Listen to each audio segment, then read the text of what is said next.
Assalamualaikum warahmatullahi wabarakatuh. Sahabat semuanya, pada video kali ini saya akan menjelaskan tentang standar umum format artikel ilmiah. Pada video sebelumnya, saya sudah menjelaskan format artikel ilmiah yang terdiri dari judul, abstract, introduction, literature review, methods, result, discussion, conclusion, and recommendation, dan terakhir referensi. Hanya saja pada video sebelumnya saya belum menjelaskan pada hal-hal yang teknis, operasional, seperti bagaimana menyusun abstrak, bagaimana menyusun introduction. Nah, karena itu di video ini saya coba menjelaskan kembali format artikel ilmiah ini dengan penjelasan yang lebih teknis dan operasional. Saya sudah menyiapkan ya, materi dalam bentuk format artikel seperti yang ada di layar video sahabat semuanya. Nah, di format ini saya menyusun penjelasan-penjelasan yang sangat detail, yang sangat teknis operasional, sehingga sahabat semuanya bisa memahami langkah-langkah teknisnya dalam penyusunan artikel ilmiah. Pertama, terkait dengan judul. Sahabat semuanya, judul yang saya buat ini adalah judul artikel review paper. Judul artikel review paper tidak perlu panjang, cukup singkat dan padat, jelas. Tidak perlu panjang-panjang seperti bagaimana gerakan anti korupsi berbasis digital government. Nah, itu kepanjangan. Itu cocoknya untuk riset paper atau penelitian berbasis data-data lapangan. Tetapi untuk review paper singkat saja seperti anti corruption and digital government. Titik 2, systematic literature review atau SLR. Oke, jadi singkat tetapi jelas bahwa artikel ini adalah artikel review paper yang akan atau yang menjelaskan anti korupsi dan digital government. Nah, terkait dengan objek penelitiannya, kemudian unit analisisnya, itu tidak perlu ditampilkan di judul. Nanti hal itu ditampilkan pada bagian metode penelitian yang akan kita jelaskan di bagian selanjutnya pada video ini. Sahabat semuanya, setelah judul tentu kita menulis autor, penulis artikel. Lalu kita menulis afiliasi autornya, seperti nama program studi, kemudian nama universitas. Nah, untuk nama program studi, kalau sahabat semuanya ingin menerjemahkannya dalam bahasa Inggris, itu tidak masalah, bebas saja. Seperti yang saya tulis ini, program studi saya, program studi ilmu pemerintahan. Saya menerjemahkannya dalam bahasa Inggris menjadi Government Studies. Tetapi untuk nama universitas, saran kami tidak perlu diterjemahkan dalam bahasa Inggris. Langsung saja menulis nama universitas yang berlaku pada umumnya. Misal, Universitas Muhammadiyah Malang.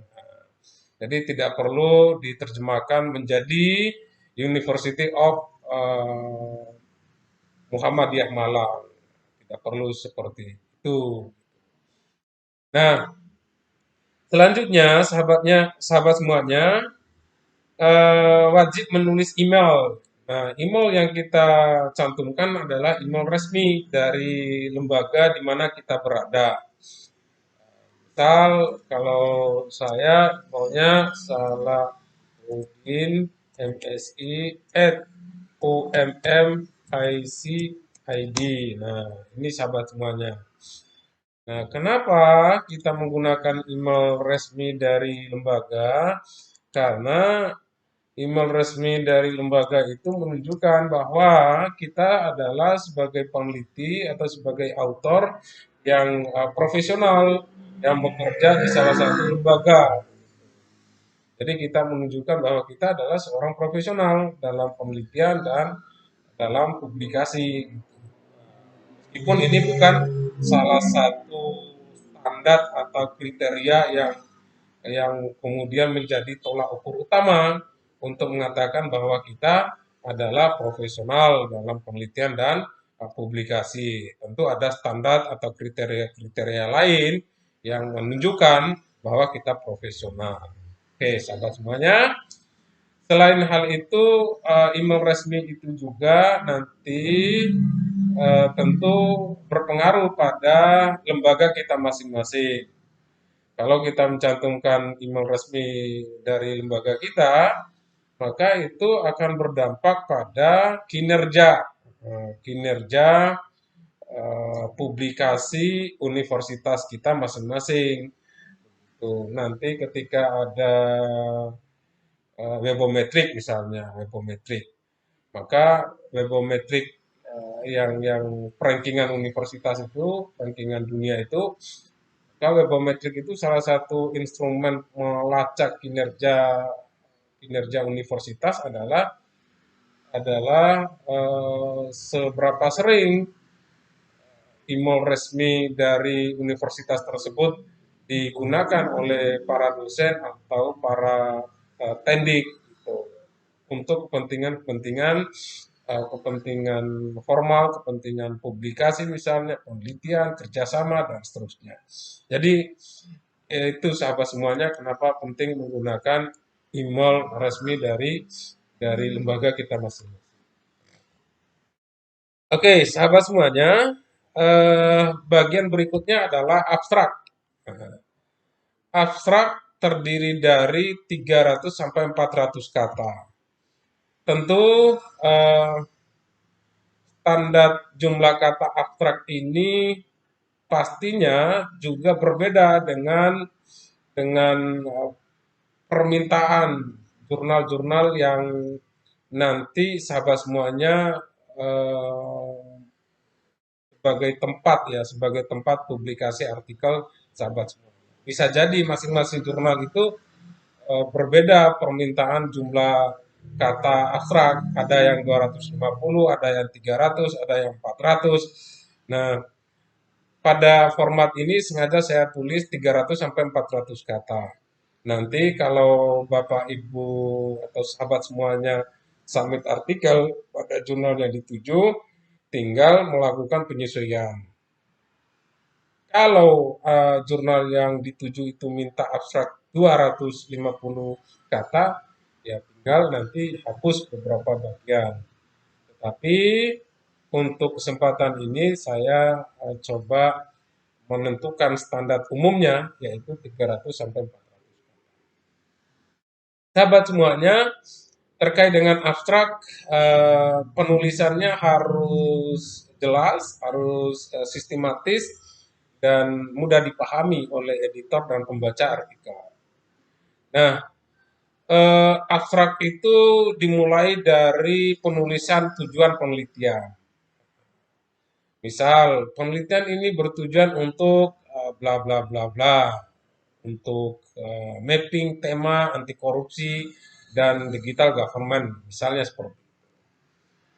Kemudian lanjutan berikutnya adalah menulis metode penelitian. Misal, metode penelitian yang diterapkan pada penelitian ini adalah SLR, Systematic Literature Review. SLR.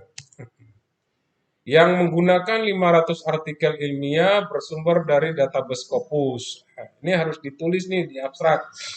Sehingga editor dan pembaca artikel itu setidaknya memahami dari mana sumber referensi sebagai bahan review paper ini. Kemudian jelaskan review artikel menggunakan aplikasi apa. Menggunakan aplikasi Postviewer misalnya. Bagian selanjutnya sahabat semuanya adalah hasil penelitian. Nah, narasinya kurang lebih ya begini nanti. Hasil penelitian mengungkapkan bahwa terdapat 5 klaster topik dalam studi anti-corruption and digital government, yaitu bla bla bla bla. Tuh. Tidak perlu dijelaskan secara detail, secara rinci. Kalau kita menjelaskan secara detail, maka abstrak kita nanti terlalu panjang. Semuanya. Bagian berikutnya adalah menjelaskan kontribusi penelitian. Misal, hasil penelitian ini berkontribusi pada pengembangan roadmap penelitian tentang anti-corruption and digital government. Anti-corruption and digital government. Oke. Bagian selanjutnya adalah menjelaskan keterbatasan penelitian. Misal, keterbatasan penelitian ini adalah artikel yang digunakan hanya bersumber dari database Scopus, sehingga temuan penelitian tidak dapat menggambarkan secara komprehensif tentang isu anti-corruption and digital government. Jadi keterbatasannya kita tulis bahwa sumber referensi pada artikel ini hanya bersumber dari database Scopus. Ini salah satu keterbatasan.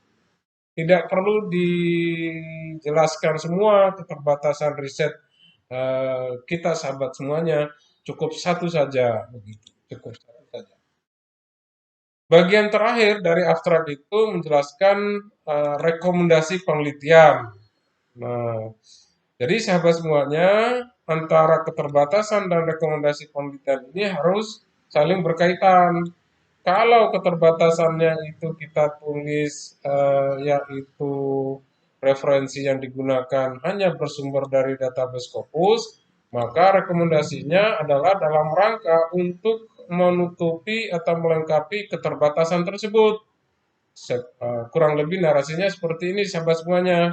Penelitian berikutnya perlu menggunakan artikel ilmiah yang bersumber dari database internasional bereputasi lainnya seperti Web of Science and Dimensions Scholars. Jadi ada keterkaitan antara keterbatasan dan rekomendasi penelitian. Oke, sahabat semuanya, bagian berikutnya dari abstrak itu adalah kata kunci. Kata kunci standar umumnya antara 4 sampai 6 kata kunci. Nah, keterangannya adalah atau hal yang perlu kita hindari dalam membuat kata kunci adalah hindari menggunakan nama tempat, nama wilayah, nama orang, nama aplikasi, nama metode. Misalnya nama tempat Malang, Indonesia, wilayah Malang Raya, Jawa Timur, nama orang siapa begitu, nama penulis buku John Locke misalnya, tidak perlu seperti itu. Nama aplikasi misal Fosviewer, Envivo, nggak perlu. Nama metode SLR itu nggak perlu. Nah, kata kunci yang benar adalah kata yang secara konseptual menggambarkan tema atau topik penelitian kita masing-masing. Kata kunci yang relevan dengan topik penelitian yang sedang saya jelaskan ini, sahabat semuanya, untuk kebijakan, korupsi, birokrasi, digital government. Ini adalah kata kunci yang tepat, relevan dengan topik penelitian terkait dengan anti-corruption and digital government. Baik, sahabat semuanya, bagian berikutnya dalam artikel ilmiah itu adalah pendahuluan. Pendahuluan terdiri dari 4 paragraf. 4 paragraf, sahabat semuanya. Paragraf pertama menjelaskan pengantar tentang topik atau tema penelitian. Pengantar. Nah, pengantar ini tidak perlu panjang-panjang. cukup satu paragraf. Nah, begitu. Dan pengantar itu tidak perlu mengawalinya dengan penjelasan teori-teori, kemudian hal-hal yang sebenarnya tidak relevan, tidak memiliki keterkaitan langsung dengan topik penelitian yang sedang kita bahas. Gitu. Misalnya di sini saya akan menulis tentang anti corruption and digital government. Ya, saya tidak perlu menjelaskan pengantarnya, misal demokrasi, kemudian sistem politik, sistem pemerintahan, ya itu kejauhan itu, terlalu umum gitu. Langsung saja pada hal-hal yang terkait dengan topik penelitian kita. Topik tadi itu anti corruption and digital government. Contoh, isu korupsi merupakan isu global yang menjadi perhatian banyak negara. Korupsi merupakan bagian dari tindak kejahatan luar biasa karena berdampak pada kemiskinan dan pengangguran pada suatu negara. Jadi narasinya itu sangat relevan dengan topik penelitian anti corruption and digital government. Jadi tidak ada istilahnya pengantar yang terlalu umum seperti penjelasan saya tadi. Sahabat semuanya, paragraf kedua menjelaskan hasil penelitian. Menjelaskan hasil penelitian terdahulu menggunakan referensi terbaru minimal 2 tahun terakhir. Nah, paragraf kedua ini sangat penting sekali sahabat semuanya, karena paragraf kedua ini sekaligus akan menggambarkan tentang permasalahan penelitian yang akan kita diskusikan atau kita kaji pada paper yang sedang kita tulis ini. Nah, kurang lebih narasi yang bisa kita tampilkan pada paragraf kedua itu yaitu misal ya, contoh, banyak penelitian terdahulu yang menjelaskan tentang tindak pidana korupsi yang difokuskan pada beragam topik dan isu. Salahuddin mengungkapkan bahwa praktik korupsi adalah berkaitan dengan praktik suap, gratifikasi, dan seterusnya. Kurniawati pada studi yang dilakukan di Jepang menjelaskan bahwa praktik korupsi berkaitan dengan bla bla bla. Penelitian lain yang dilakukan oleh Jahidi menunjukkan bahwa bla bla bla bla. Itu sahabat semuanya. Contoh narasi paragraf kedua. Selanjutnya sahabat semuanya, paragraf ketiga. Paragraf ketiga ini menjelaskan novelty atau kebaruan penelitian.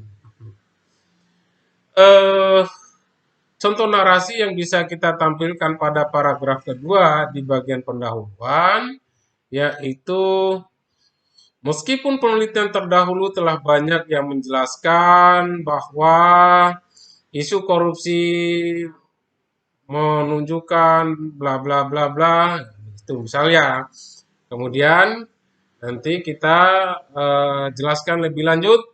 Namun penelitian terdahulu belum banyak yang menggunakan pendekatan SLR dengan artikel yang bersumber dari database Scopus, serta belum banyak yang menggunakan metode review artikel dengan aplikasi Force Viewer.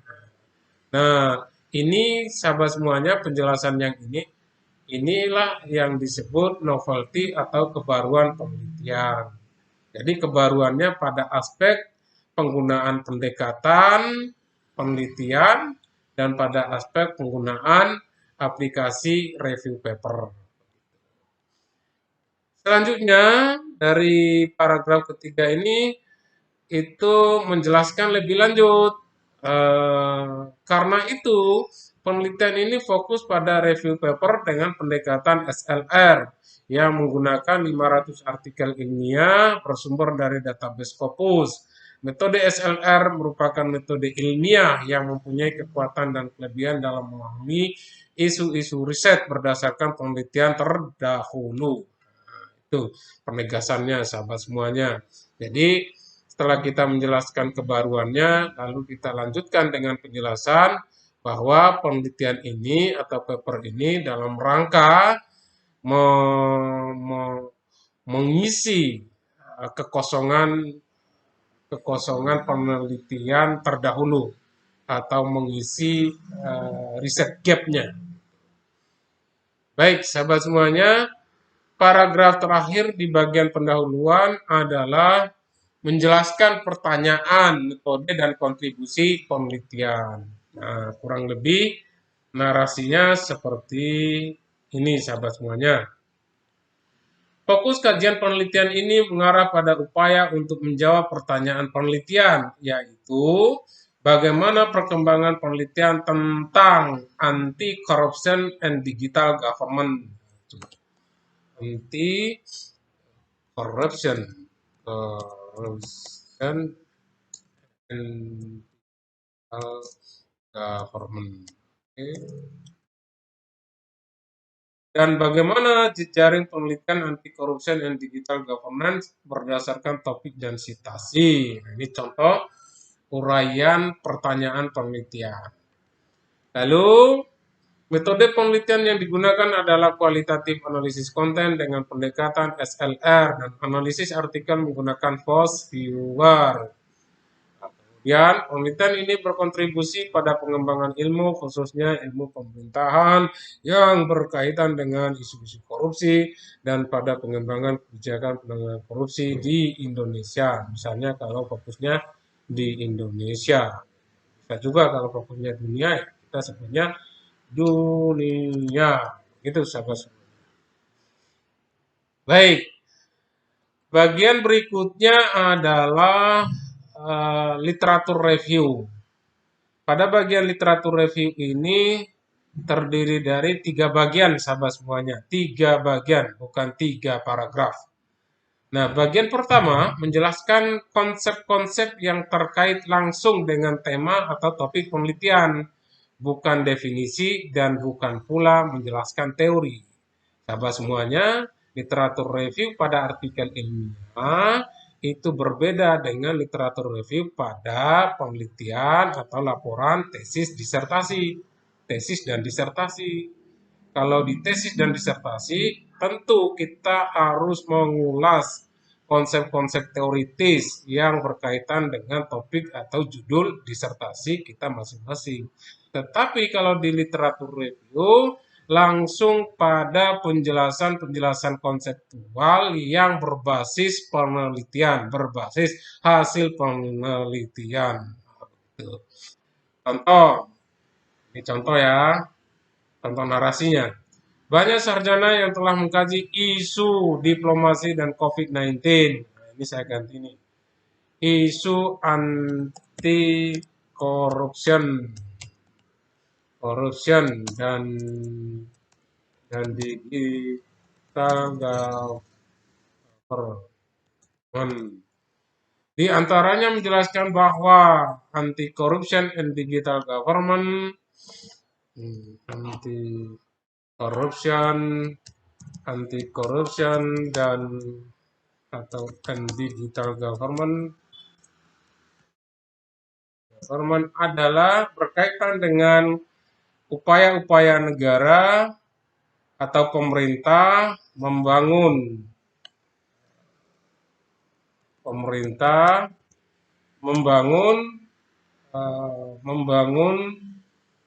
dan membentuk tata kelola pemerintahan yang baik. Misalnya begitu ya, tata kelola pemerintahan yang baik. Oke, kurang lebih narasi pada bagian pertama seperti ini, sahabat semuanya. Lalu nanti tentu diikuti dengan penjelasan-penjelasan yang mengacu pada hasil penelitian terdahulu, tetapi lebih pada hal-hal yang sifatnya konseptual, bukan temuannya, karena penjelasan temuannya ada di bagian kedua di bawah ini, sahabat semuanya. Nah, ini. Oke, bagian kedua, menjelaskan temuan penelitian terdahulu yang berkaitan langsung dengan tema atau topik penelitian.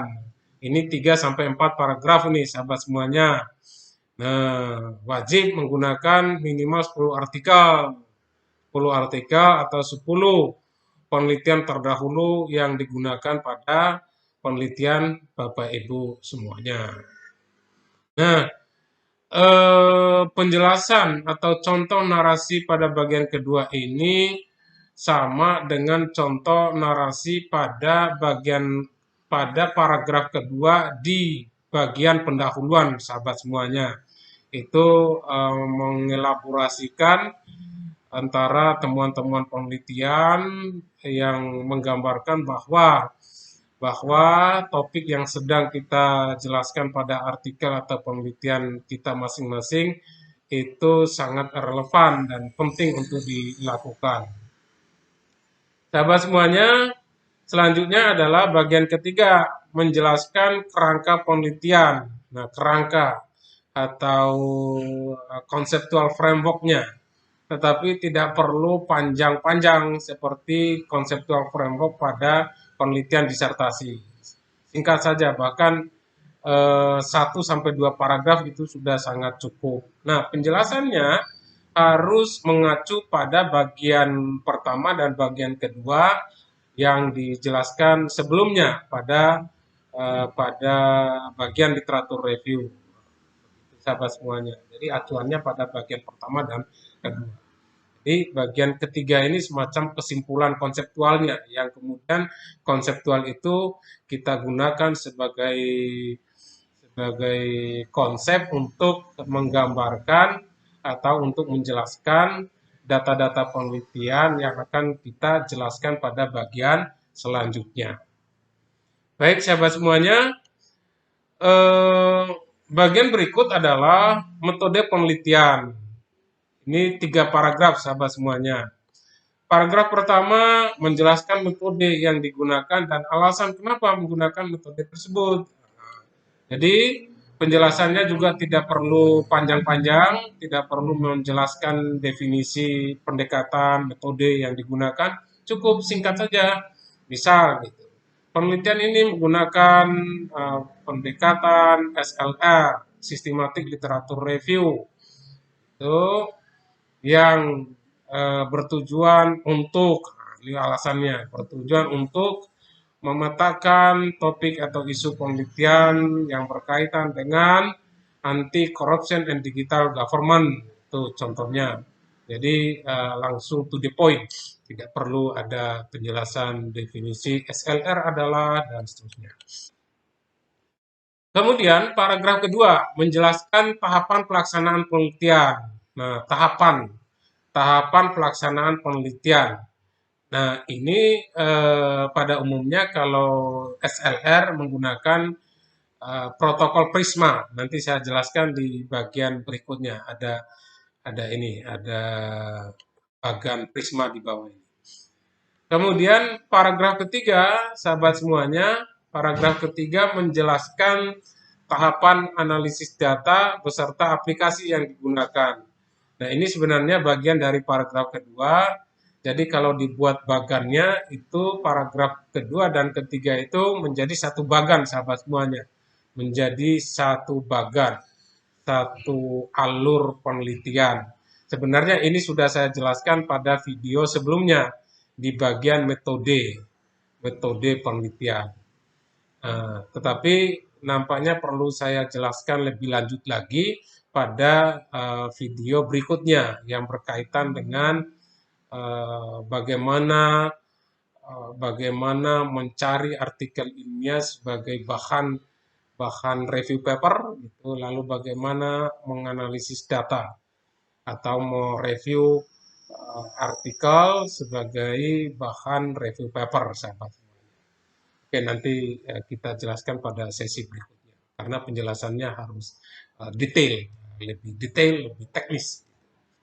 Sahabat semuanya, bagian berikutnya adalah hasil penelitian. Nah, hasil penelitian ini terkait dengan penyajian data. Nah, penyajian data harus mengikuti susunan pertanyaan penelitian. Misalnya di atas sudah saya jelaskan pertanyaan penelitiannya ada 2. Ini misal ya. Maka data yang kita sajikan itu adalah data yang berkaitan dengan pertanyaan-pertanyaan penelitian yang sistematis. Nah, pertanyaan penelitian pertama tadi, bagaimana perkembangan penelitian tentang anti-corruption and digital governance. Nah, ini harus ada data yang menggambarkan perkembangan penelitian terkait dengan anti-corruption and digital governance. Misal kita menggunakan data dari Scopus ya, misal ya, kita ambil data. Ini data yang sudah saya ambil dari Scopus. Nah, maka data yang kita tampilkan di sini untuk menunjukkan tren penelitian terkait dengan topik anti corruption digital governance. Ini sahabat semuanya. Nah, ini tren riset tentang anti corruption and digital government. Data ini diperoleh dari database Scopus. Nah, tentu tidak hanya data ini, ada data-data lain yang bisa kita gunakan untuk menggambarkan tren penelitian dalam topik anti corruption digital government. Nah, eh, ini nanti perlu saya jelaskan secara khusus juga pada sesi-sesi selanjutnya, terutama pada bagian bagaimana cara menarasi data. Jadi tetap mengikuti video-video saya nantinya. Baik. Nah, pertanyaan kedua adalah bagaimana jejaring penelitian anti corruption and digital governance berdasarkan topik dan citasi. Nah, ini biasanya untuk menjawab pertanyaan jejaring penelitian ini kita menggunakan data dari hasil analisis dengan aplikasi yang kita terapkan, misalnya FOSS-Viewer.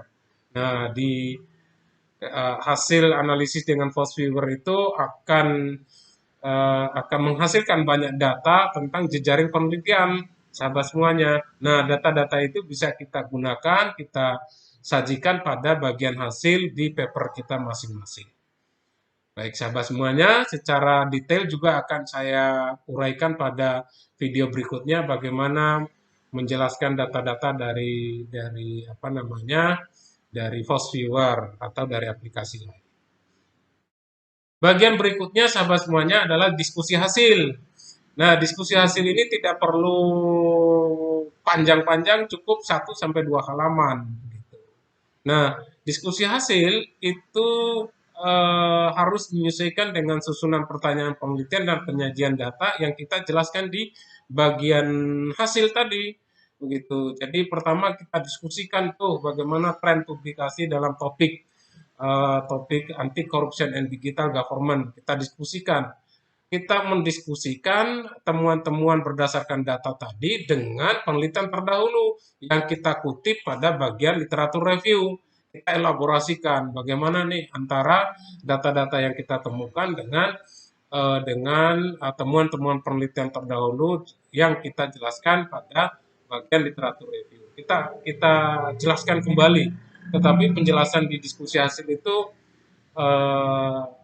sifatnya atau prinsipnya adalah ada dialektika ya, elaborasi antara data atau temuan kita dengan penelitian terdahulu. Kita mendiskusikan. Nah, mendiskusikan itu bisa kita kontraskan atau kita prokan. Kontras itu temuan kita berbeda dengan penelitian terdahulu atau kita menggunakan prinsip pro. Pro itu bahwa temuan-temuan kita, data-data kita sejalan dengan penelitian terdahulu. Atau kedua-duanya ada kontras, ada pro, kita elaborasikan. Nah, kalau kedua-duanya lebih dinamis, lebih bagus gitu. Karena diskusi hasil kita sangat menarik. Ada semacam elaborasi argumentasi yang dinamis dalam diskusi hasil. Baik, untuk contoh teknisnya saya juga akan menjelaskan pada bagian berikutnya, pada video selanjutnya sahabat semuanya. Kemudian bagian selanjutnya adalah kesimpulan. Nah, paragraf pertama itu kesimpulan penelitian yang disusun menggunakan argumentasi yang menggambarkan jawaban atas pertanyaan penelitian.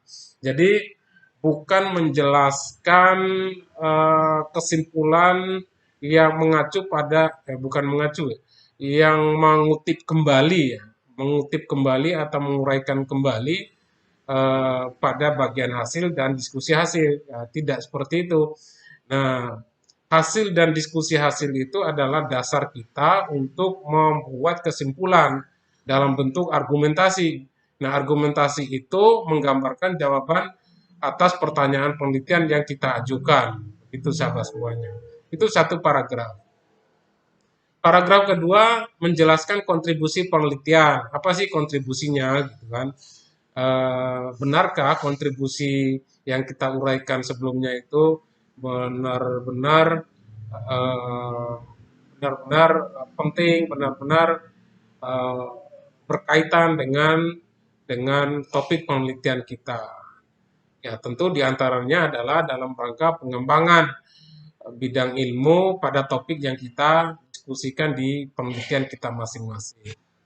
Atau juga bisa berkontribusi pada pengembangan penelitian berikutnya pada bidang anti corruption and digital government. Itu sahabat semuanya. Paragraf terakhir dari kesimpulan adalah menjelaskan keterbatasan dan rekomendasi penelitian. Ini penting seperti yang saya jelaskan di bagian abstrak sahabat semuanya. Jadi keterbatasan dan rekomendasi di abstrak itu tentu mengacu pada paragraf ketiga di bagian kesimpulan. Harus saling terkait dan jangan sampai berbeda antara di abstrak dan di bagian kesimpulan. Bagian terakhir, sahabat semuanya, adalah referensi. Referensi ini daftar pustaka. Nah, penulisan referensi harus menggunakan aplikasi manajemen referensi. Ya, itu wajib itu sahabat semuanya, wajib menggunakan manajemen referensi. Aplikasi manajemen referensi. Bisa Mendeley, Zotero, dan aplikasi lainnya gitu. Nah, karena ini penting sekali. Biasanya editor jurnal kalau menerima artikel yang tidak menggunakan aplikasi manajemen referensi, langsung itu mereka memutuskan untuk reject, menolak artikel kita.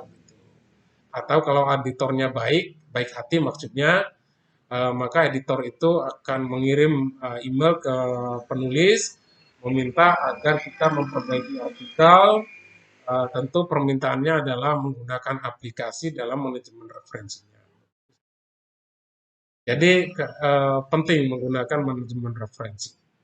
Baik sahabat semuanya, ini yang bisa saya sampaikan pada video kali ini. Semoga bermanfaat. Sekian dari saya. Wassalamualaikum warahmatullahi wabarakatuh.